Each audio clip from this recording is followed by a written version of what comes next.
Classify the equation as a circle, an ellipse, a parabola, or a hyperbola, then graph. We're looking at the equation xy equals -5.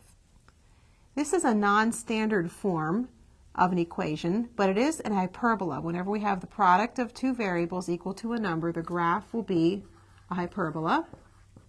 So we've classified that equation. And to graph it, this is going to consist of two branches. And let's find a couple of points. 1 times -5, -5 times 1 will both equal -5.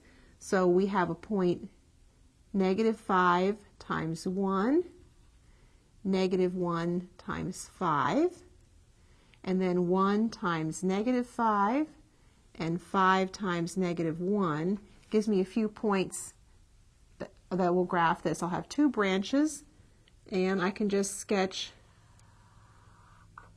a branch through here and the other branch here. The x and y axes will serve as asymptotes, so they'll approach them as the x and y gets bigger. And we have, labeling it, we have xy equals -5. This is the graph of this hyperbola.